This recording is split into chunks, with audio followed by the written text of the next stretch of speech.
여러분 안녕하십니까? 5월 3일 화요일 뉴스투데이 강원입니다. 어제는 야외에서 마스크를 착용하지 않아도 되는 첫날이었습니다. 566일 만이었는데요. 실제로 마스크를 벗고 돌아다닌 시민들도 일부 눈에 띄었지만 대부분은 마스크를 그대로 쓰고 있었습니다. 어제 거리 표정을 김도균 기자가 직접 취재했습니다. 마스크 착용 의무가 없어진 첫날. 마스크 없이 거리를 걷는 시민들이 하나둘씩 눈에 띕니다.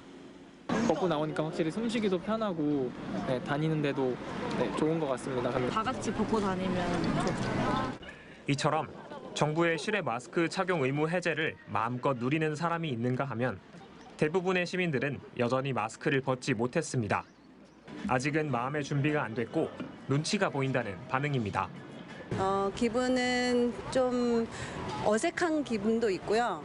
그리고 이제 남의 시선을 좀 이게 약간 눈치 같은 걸 보게끔 이렇게 그런 것도 있고. 지금 사람들 여기도 많이 다니거든요. 근데 마스크 벗은 사람 진짜 오늘 한 사람도 못 봤어요. 벗은 사람 없어요. 지금 다 끼고 다녀요. 산책로, 등산로 같은 야외에서도 물론 마스크를 안 써도 됩니다. 하지만 50인 이상의 집회나 공연, 스포츠 경기장에서는 마스크를 써야 합니다. 버스나 택시, 기차 등 대중교통을 이용할 때도 마스크는 필수입니다. 대한의사협회는 노약자 등 고위험군은 실외에서도 가급적 물리적 거리를 확보하고 마스크를 착용해달라고 당부하고 있습니다.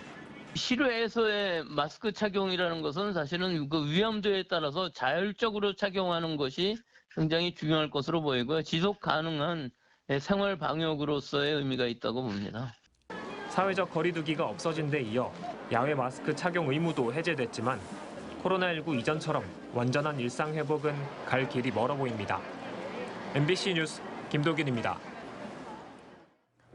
윤석열 정부의 지역균형 발전 비전을 공유하는 자리가 어제 춘천에서 마련됐습니다. 인수위는 사는 곳이 다르다는 이유로 기회를 잃고 자산이 달라지는 분배 구조를 바꾸겠다며 45개의 강원도 정책 과제를 제시했습니다. 강화길 기자가 보도합니다. 대통령직 인수위원회 지역균형발전 특별위원회가 강원도를 찾아 지역균형발전 비전을 제시하는 대국민 보고회를 가졌습니다. 김병준 위원장은 수도권과 비수도권 간 격차가 커지는 것은 정의롭지도 공정하지도 못하고 상식적이지 않다고 지적했습니다. 이런 식으로 가면 우리 사회 분열이 심화되고 희망을 잃게 된다며 지역균형 발전의 당위성을 강조했습니다. 어디에 산다는 이유만으로 기회가 달라지고 자기가 가지고 있는 자산이 달라지고 우리가 이것을 그냥 놓고 볼 수가 없다. 최문순 강원도지사도 자신의 재임 기간 3개 정부를 겪었지만 국민 평가가 좋지 않았다며 돈과 권력을 움켜쥐고 지방으로 이양하지 않았기 때문이라고 화답했습니다. 중앙정부에 집중되어 있는 돈과 권력을 반드시 지역으로 이양해야 된다. 누굴 위해서? 대통령을 위해서 그렇게 해야 된다고 생각합니다. 이를 위해 지역균형특위는 지역의 자원을 고도화해 지역 스스로 성장하고 경쟁하는 시대를 열 수 있도록 15대 국정과제를 제시했습니다. 또 윤석열 정부의 집권 5년 미래 강원도 청사진도 나왔습니다. 당선자의 강원도 7개 분야 공약을 15대 정책과제로 분류하고 45개 세부 과제로 구체화해서 이행하겠다고 밝혔습니다. 특히 당선자의 강원도 1호 공약인 강원특별자치도 설치는 5월 4일 국회 상정이 예정돼 있다며 조속한 추진을 재확인했습니다. 또한 공공기관 지방 이전과 교통망 확충, 춘천 데이터 산업 수도 육성 등 권역별 특화 신성장 산업도 제시했습니다. 또한 인공태양 클러스터를 조성하고 초광역 국가 고자기장 연구소를 유치하여 미래 과학기술 기반을 구축하겠습니다. 이에 대해 참석자들은 공약의 구체적인 로드맵이 보이지 않는다고 꼬집었습니다. 구체적인 정책 내용이 없는 것 같았습니다. 지금 강원도는 소기업 소상공인 중소기업들이 대다수를 이루고 있습니다. 아울러 기업 이익단체들은 가업 승계 시 상속세 면제, 전문가 종합건설 상호 진출 허용 재검토 등의 요구를 쏟아냈습니다. MBC 뉴스 강화길입니다.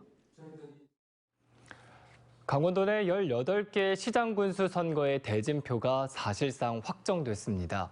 단체장이나 국회의원 출신의 이른바 중견 정치인이 경선에서 대거 탈락했고 비교적 젊은 후보들이 공천장을 받았습니다. 하지만 현직 프리미엄은 여전했고 여성과 신인 후보는 기대만큼 많지 않았습니다. 권기만 기자의 보도입니다. 시장 군수 후보 여야 공천의 두드러진 특징은 전 시장 군수나 전직 국회의원 등 무게감 있는 예비 후보들의 경선 배제였습니다. 원주에서는 이강우 전 국회의원이, 강릉에서는 김한근 시장이, 영월에서는 박선규 전 군수가 컷오프에 반발해 무소속 출마를 선언했고 이광준 전 춘천시장도 무소속 출마 가능성이 높습니다. 저는 국민의힘에서 공천에서 배제됐지만 현명한 원주 시민의 선택을 받아 직접 원주시장이 되어 인지도나 경험적인 측면에서 우위에 있는 후보들 대신 비교적 젊고 새로운 얼굴들이 공천을 받았습니다. 새로운 정치를 바라는 시민들의 요구에 부응한 결과로 분석됩니다. 특히 지방자치 또 지역 정치에 새바람이 불어야 한다 이런 여론이 있는 것 같습니다. 그래서 제가 거기에 가장 적임자라고 하는 그런 시민들의 여론이 때문에 이번 선거는 인지도 대결보다 공약 대결로 전개될 거라는 희망 섞인 전망도 나오고 있습니다. 과거의 선거는 네거티브도 많이 있었습니다만 이제는 시민들이 용납하지 않는다 저는 그렇게 봅니다. 그래서 우리 시민들이 체감할 수 있는 그런 공약들로 정책 대결로. 강릉과 속초를 제외하면 현직 단체장들의 프리미엄은 여전했습니다. 3선 연임 제한된 원주를 제외하면 17명 중 14명이 공천을 확정했습니다. 변화와 쇄신도 중요하지만 결국 당선 가능성이 공천에서 가장 중요한 평가 기준으로 작용했습니다. 정당 공천을 받은 단체장 후보들의 평균 연령은 더불어민주당 60.4세, 국민의힘 61.7세로 청년과 신인이라 볼 만한 후보는 찾기 어려웠고 단체장 후보 중에 여성은 강릉시장 선거에 출마한 정의당 임명희 후보가 유일했습니다. MBC 뉴스 권기만입니다. 현재 동해항과 러시아를 오가는 카페리는 화물만 실어 나르고 있습니다. 코로나19 탓에 여객 운송이 중단됐는데 동해항 입국 수요와 러시아 귀국 수요가 상당해 여객 운항 재개가 추진되고 있습니다. 배연환 기자가 보도합니다. 지난 3월 러시아 연해주에 거주하고 있던 우리 국민 70여 명이 동해항으로 입국했습니다. 러시아 우크라이나 전쟁으로 하늘길이 막히면서 국내로 돌아오지 못했던 연해주 거주 한인 교포들이 카페리를 통해 특별 귀국길에 오른 겁니다. 한러일 카페리를 운영하던 선사가 경영상의 어려움으로 2019년 12월 폐업했고 이후 2021년 3월 새로운 선사가 동해항과 러시아 항로 운항을 재개했습니다. 하지만 항로 재개 이후에도 코로나19 상황에 따라 여객은 운영하지 못하고 있는 형편입니다. 동해항과 러시아를 잇는 항로에는 러시아 극동 지역 한인들의 입국 수요와 국내에 있는 러시아 근로자들의 귀국 수요가 상당할 것으로 예상됩니다. 지금 러시아하고 국내하고 항공편이 당분간 재개가 안 될 것 같으니까 이 항로밖에 없잖아요. 러시아 내 수요가 전체적으로 이쪽으로 다 올 수밖에 없는 환경이거든요. 동해시와 선사 측에서는 동해항과 러시아 블라디보스토크를 잇는 항로에 여객 재개를 추진하고 있습니다. 러시아 블라디보스토크 총영사관 측이 외교부에 여객 운항 재개를 요청한 것으로 알려졌고 동해시와 선사도 중앙정부와 관계기관에 여객 재개를 건의하고 있습니다. 러시아 체제 한국 교민들만 이제 저희들이 태워서 동해항으로 오고 러시아 사람들만 태워서 이제 블라디보스토크로 가는 이 두 가지 방안을 이제 조만간 정리를 좀 해서 인수위나 중앙 정부에 좀 건의를 할 생각입니다. 현재 해당 항로 카페리의 수리 작업이 진행되고 있어 운항 재개 시점인 5월 20일쯤 여객 운항도 함께 재개될 수 있을지 관심입니다.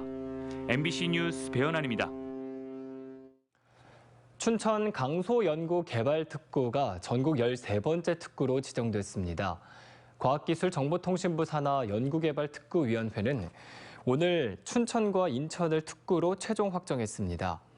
강소연구개발특구는 지역의 대학, 연구소, 공기업 등 기술혁신기관을 중심으로 소규모, 고밀도 공간을 특화 육성하는 사업입니다. 이번 특구 지정에 따라 앞으로 5년 동안 국비 160억 원을 포함해 230억 원의 사업비를 투입해 바이오, 의학, 신소재 특화 분야 기술 사업화 거점을 마련합니다. 강원도는 산업통상자원부의 2023년 스마트 특성화 기반 구축 공모 사업에서 2개 과제가 선정돼 국비 150억 원을 확보했습니다. 하나는 철원과 영월이 대구와 협력해 추진한 국내 부존 자원 활용 나노 소재 부품 산업 가치사슬 혁신 플랫폼 구축 사업으로 영월의 무연탄과 철원과 대구의 나노 소재 산업을 통해 전기차, 배터리, 6G 통신망 등 미래 첨단 산업 수요에 대응하는 사업입니다. 나머지는 바이오 천연물 바이오 소재 분야의 코스메슈티컬 소재 산업화 플랫폼 구축 사업입니다.